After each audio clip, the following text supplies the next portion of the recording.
I'm very worried about AI developments, tools like ChatGPT, but also, even more importantly, tools that can create images that look very real. It is very worrisome because we no longer can distinguish real from fake, and also impact factors. And you can argue if those are all the right reasons to focus on, but I don't think publishing in Nature or publishing 20 papers a year makes you necessarily a better scientist than a person who publishes one really good paper in a lower impact journal per year. Is there ever a day with zero fraud? More science doesn't need better science. It's just, we need to slow down science because it's just going too fast. Or maybe I'm just sounding like, an older person now. The type 3 duplications are images that contain elements within the photo that have been duplicated.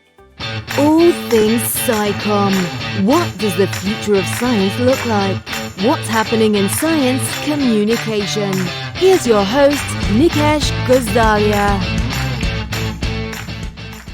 Today, on All Things SciComm, with millions of research articles published each year, who looks into promoting integrity within the scientific community? That's where Elisabeth Bik comes in. As a science integrity volunteer since 2019, she's been dedicated to uncovering instances of fraud and manipulation in scientific academia to ensure that the publishing ecosphere remains honest and trustworthy.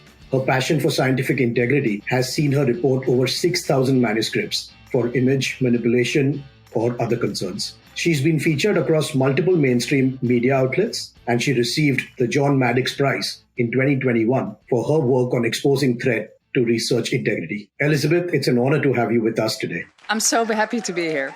So for any listeners who are unfamiliar with your work, which I highly doubt, but they do exist, I'm sure. Okay, so for those who exist, can you tell us a little bit about yourself and what do you do in the scientific community? Yeah, of course. So I'm Elisabeth Bik. I was born and raised, and I did my PhD in the Netherlands. So I'm Dutch. But I've lived now for 21 years in the US. I'm a microbiologist by training, and I worked 15 years at Stanford as a postdoc and staff scientist on the microbiome, the bacteria that live inside our bodies, and that of dolphins also. Around 2013, I got interested in plagiarism. I discovered a couple of papers. One paper had stolen one of my sentences, and I found more and more papers that had stolen other scientists' sentences. And it just made me mad. I worked on that for a couple of years during my full-time job at Stanford. I also worked 2 years in industry, and I kept on doing this as a hobby, but I switched from plagiarism to looking at scientific papers and specifically images. And I have some talent of discovering duplicated images, either photoshopped or just plain, like an error, plain duplicated. And so I've been doing this for a while, and a couple of years ago, I quit my job, and I do this now full-time as a volunteer. I try to spread the word about signs of misconduct by using Twitter and giving talks at universities and for scientific publishers. Very impressive. Just to kind of talk a little bit about manipulation and fraud, Elisabeth, was that the first time that you came across when you experienced it yourself? Or was it that you had seen it before, maybe you thought this is a one-off, and then kind of, just went into this a little later? I hadn't seen it before. I had heard about science misconduct, vaguely when people talked about it, similar to the way people are interested in reading about murders or, robberies of paintings or so. It sounded like far away and intriguing, interesting, and maddening also because it goes against everything that science should be. But I hadn't seen any misconduct. I think I have been very fortunate to have worked in good labs with honest people. And I assumed that every scientist was honest and would never resort to cheating. But yeah, it turns out that there are some scientists who do that. Before we go into maybe discussing this a little bit more, Elisabeth, because you've been a researcher yourself, why do people do this in the first place? Is it just a lot of pressure on researchers? Are there more reasons? I'm just very curious to know why in the first place. I do think there has been an increased amount of pressure on scientists to publish. if you think about older generation of scientists, I don't know, the Einsteins and the Newtons, I don't think they were pressured to publish so many papers a year. They could do what they wanted. But I think science has become an industry where we are held accountable as scientists to the amount of papers we publish and also impact factors. And you can argue if those are all the right reasons to focus on, but I don't think publishing in Nature or publishing 20 papers a year makes you necessarily a better scientist than a person who publishes one really good paper in a lower impact journal per year. I don't think these measuring a scientist's output by looking at numbers of papers and citation factors and impact factors are necessarily good measures, but this is the reality. We are held accountable for how many papers we publish. We already might be expected to publish a paper during our PhD. And I think this is one of the reasons that drives people to cheat. There are certain countries where these requirements are much stronger than in the US or in Europe. And those countries, we tend to see more suspected cases of science misconduct purely because people are just required to do impossible things, to publish X number of papers, even though they're not given the time to do research, for example. And with some of the staggering numbers that we just spoke about in the introduction, is there ever a day with zero fraud, or is it fair to say that fraud is probably an inevitable part of scientific research, considering the quantum of papers that are being published? I think papers with fraud are published every day just because the amount of papers that are published every day, all papers, is staggering. That amount is, I wouldn't even know, but I think there's millions of scientific papers published per week, probably. I have no idea. I'm just making a guess. But it seems that the amount of scientific papers being published has gone up in the past 10 years or so. And it's just going up every day. And I think scientific papers there's so many of them. As a scientist, you cannot really keep track of what happens in your field anymore. It's just too much. And maybe we need to slow down science a little bit. I do think the amount of papers, the request for peer reviewers has gone up. Peer reviewers tell me, people who regularly do peer review, they say, I get like dozens of requests a week. I can only do one or two. But it seems that the demands on peer reviewers, on editors, on journals have all gone up. The pressure has gone up. And it's just going to not necessarily lead to better science. Like more science doesn't need better science. It's just, we need to slow down science because it's just going too fast. Or maybe I'm just sounding like, an older person now that things are going too fast for me. But I feel that sentiment also with younger people. I hear that quite often as well, Elisabeth. And do you think, just on the topic of quantum of papers, or just the amount of science that's coming out, with the push towards open access and even now ChatGPT, do you think that will just accelerate even more and there'll be more need to have stronger systems in place, robust processes? Well, open access in general, I think, is a very good development. We need to make science accessible for everybody, no matter if you are a scientist or not, maybe just a patient. But we're all taxpayers. We all have contributed to science. So I'm a firm supporter of open science, but that doesn't necessarily contribute or prevent fraud. I do think that developments like open science, which is slightly different, this is where you make everything available, not just the paper available for free, but also the data behind it. And I think that could prevent fraud. But there are also journals who make misuse of the open access model. There are predatory journals who are not good journals. They just are there for the profit. They will ask the scientists to give them money and then they'll publish the paper for free. But there's no good quality control at all. So we have seen an enormous rise in open access predatory journals who make misuse of the otherwise great open access model. So if that is what you're asking, I think that open access is good, but we need open science, which is making all the data available to prevent fraud. That will make a contribution. Otherwise, you can just make up data, right? It's very easy to do that. And I'm very worried about AI developments, tools like ChatGPT, but also, even more importantly, tools that can create images that look very real. I don't know. The development of that is staggering. And we have seen very believable photos of, let's say, Trump being arrested. I was just looking yesterday, and those photos, you can still see it's fake and you can laugh about it, but it is very worrisome because we no longer can distinguish real from fake. And we tend as humans to rely on our eyes. Seeing is believing. And so if we see a photo, we tend to think now it's real. Like, you don't just hear a story. If you see a photo, you believe it more so than just hearing a story. So if you see a photo that looks realistic, and this might just be a photo of cells or tissues, you could actually make a convincing story that your experiments were real. And so these developments are going to hinder science, because as a peer reviewer or a reader, you cannot really tell that these papers are fake. So I'm very worried about otherwise exciting technical developments, but they can, in the hands of the wrong people, they can do a lot of harm. Is there any official data, Elisabeth, in terms of the numbers around fraud in scientific academia, based on your experience, how much of maybe total research published in these journals could be considered fraudulent? Yeah, I did some research a couple of years ago on that to answer that exact question.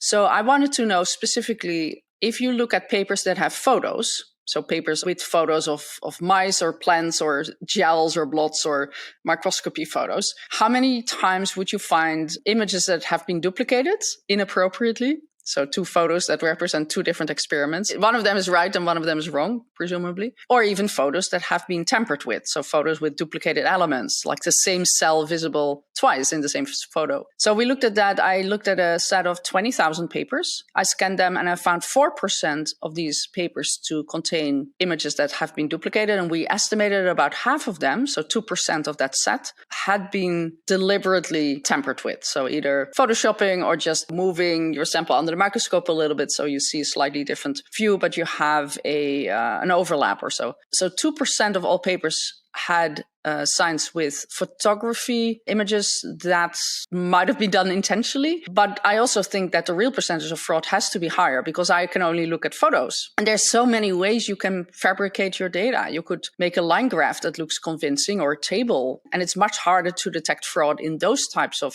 data than in figures. So I can see figures, but I'm catching only the tip of the iceberg. The real percentage of fraud has to be higher than 2%.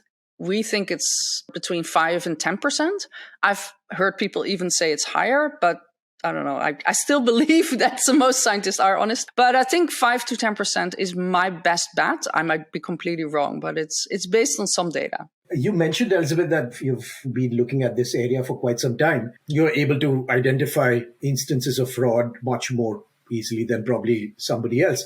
But just again, for the benefit of our listeners, how do you tell when there is an instance of fraud? And are there any very obvious telltale signs or falsified data or images? I mean, where would you kind of look? I would look at the images mainly. That's my specialty. So there's 3 types of image problems that I can detect. So one would be using the same photo twice to represent 2 different experiments. Like I said, a photo of mice, or a photo of cells or tissues or blots or DNA gels or things like that. The second type is where it's not just the exact same photo. There's a shift. So the photo is either rotated or mirrored or just shifted a little bit. So for example, if you take 2 photos of some tissues under a microscope and you move your sample a little bit under the microscope and take another photo, but you move it enough so the photo is slightly different, but there's still an overlap for me to find. That would be what I call a type 2 duplication, where the type 3 duplications are what I said before,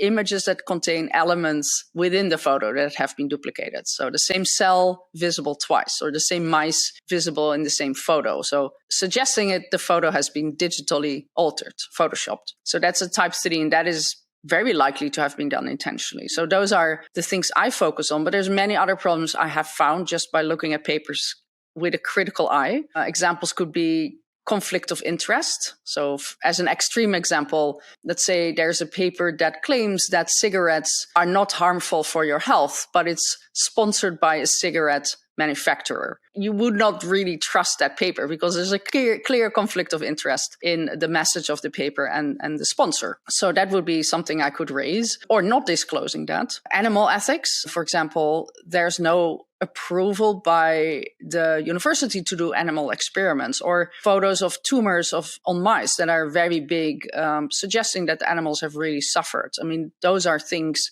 that are not technically misconduct, perhaps, but it's definitely wrong. Like, this is something I could raise. Or methodology where people don't have a control group, or the control group is very different already than the treatment group at the start of the experiment. So those are all things you can raise. There's many things that can be wrong with a paper. I'm focusing on images, but I've found many of these examples above myself. I know I was at the STM event in London, Elisabeth, before the end of the year, and there was a startup day. And I think there were a few startups who were talking about using technology to detect some of these fraudulent elements. But in your experience, are there any sort of tools or applications you've come across which successfully helps you detect these fraudulent elements? Yes, I've been working with several tools detecting image duplication. And so a couple of years ago, I collaborated with DARPA, the defense agency in the US, working on image duplication detection, image forensics. And it turns out that what our eyes can see pretty easily is pretty hard to detect for a computer tool. So it took a while before these tools have been developed, but now they are available since 1 or 2 years. There's several on the market. And of course, these are focusing on image duplications. They cannot detect, to the best of my knowledge, image manipulation, but they can detect duplicated elements. And these tools obviously are very interesting for scientific publishers who want to test their incoming manuscripts for all kinds of problems, including plagiarism. They have a tool for that.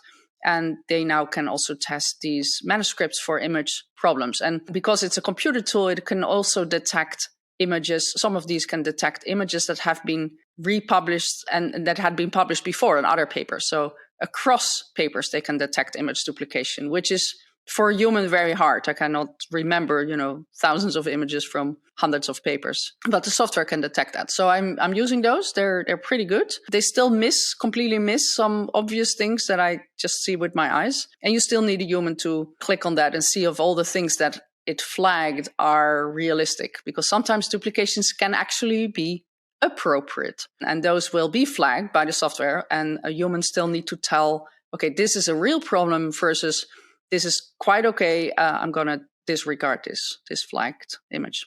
And going back to the whole topic about AI tools like ChatGPT, Elisabeth, I like you correctly mentioned, there are two schools of thought there. There are certain things where it can help us to improve efficiency, maybe automate some of the very rule-based processes. But at the same time, there is potentially an issue where you could use these tools to, further create fraudulent activities, for lack of a better term.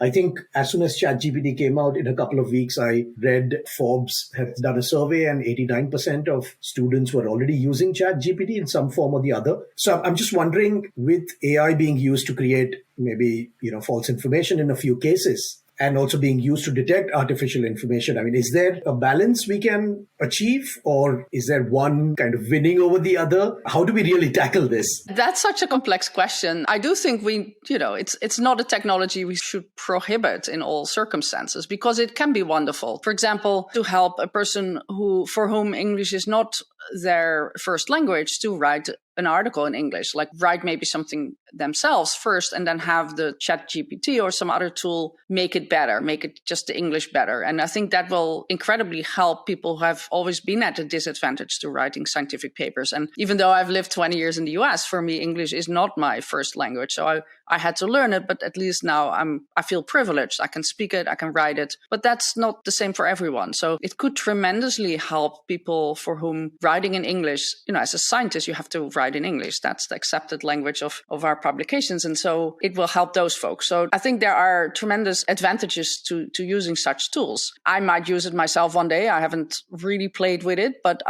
you could just write an introduction or so by using a tool like that. But so far, I've been very disappointed with what the tool produces, because it's not really scientific. It's too general. It doesn't really help me write a scientific paper, but it will one day, I'm sure. And it could, of course, sample a lot more data than any human could read. So there's lots of advantages. But like I said before, in the hands of the wrong people, it can generate misinformation. And it already has. There's some funny examples on Twitter and in articles about completely false information that it just presents as if it was real. And people have argued, well, if students all use that, they're not learning to write anymore. I think there's sometimes too much emphasis. least I find in the US on writing. I feel that all answers need to be in the form of an essay. That's not how I was taught in high school. We just had to write a very short answer, like this is the formula, this is the correct translation or so. But I have never written many essays myself, and I don't see that it's always useful, although people will probably disagree with me on that. I feel we need to put more emphasis on critical thinking. I feel that is a skill that has been lost by a lot of students, and, let them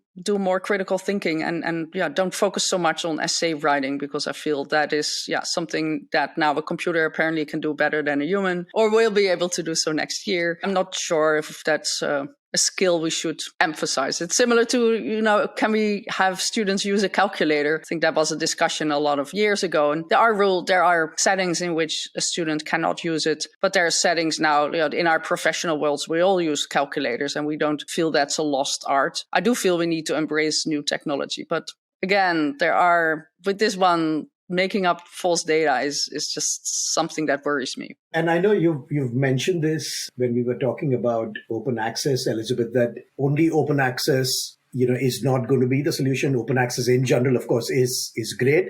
But I think along with open access, we have to look at open science. As far as your experience is concerned, Elisabeth, where do you think we are in that journey? You think there is more support that we are receiving from the industry as a whole in terms of moving towards open science? Or you think we are still fairly slow and it's been very frustrating to see lack of progress? I'm seeing some progress, but it is going very slow indeed. The Netherlands is actually moving towards more open science models, and I feel they're one of the front runners on that field. In the US, not so much. I do see that more and more journals are starting to say you need to upload the original plots or the original gels or original photos. But I'm seeing very few authors actually following up on that. It seems that it's more suggestion, and not everybody's doing that yet. But this is different than a couple of years ago. So it's starting to become a requirement for more and more journals, although I have not really seen too much progress. But I hope this is a trend that will continue, because if I see a paper and I have some doubts about, let's say, if that data really existed,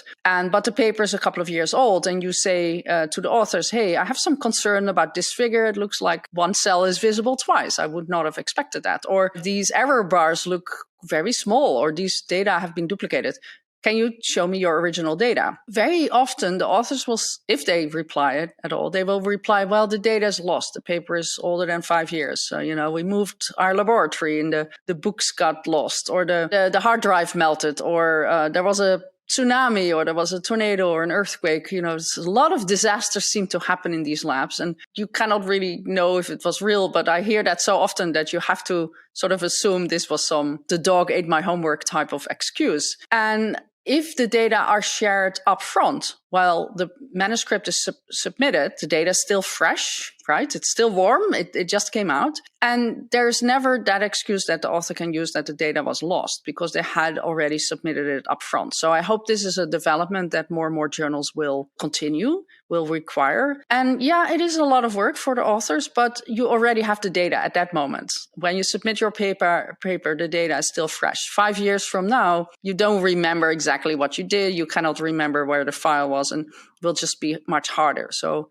I do hope with open science, the open science movement, where these requirements are getting more strict from journals, that it will make it harder to fraud or to find errors, find the original data. We need to still be able to have all that data. Please ignore if this question sounds a little bit silly, Elisabeth, but just a curiosity that popped in my mind. What would stop publishers, I don't know, the whole universe of publishers, to move towards this, like say tomorrow, that, you have to publish all your data, we have to move towards open science? Is it more the systems as an issue, or is it more that authors probably find it very tedious, or is it a combination of a few things? It needs more storage, right? Like all that data needs to be stored somewhere. But I think computer storage, data storage is not really an issue anymore, right? Like that is solvable. There's servers, and we can dump that data somewhere. We no longer have to say you can only send 100 KB file and we cannot handle anything bigger. Like Like that has already been solved. So yeah, authors will protest. They will say it's a lot of work. And there are types of data that are hard to share. Like if you have a sequence run, like that might be a couple of gigabytes. Like, are you really sharing the very original data, or can it already be a little bit cleaned up? Or if it's a photo under the microscope, how can you prove it's the original photo? I think there are some issues that you cannot really trust if a person sent you the data that it was real. I think there's from my perspective, no real problem there. That this is all technically doable. Yeah, it requires a little bit more effort, but you already have the data. I don't see a problem. You have to think about like patient data. Like you cannot really share obviously names of patients or their informed consent forms, but there might be some arguments about that. Like, I don't want to share my patients. Sure. Yeah. I think for a lot of data, you can just upload them. That's all the time we have today. Catch more of this episode in the next part with your host, Nikesh Gosalia. See you soon.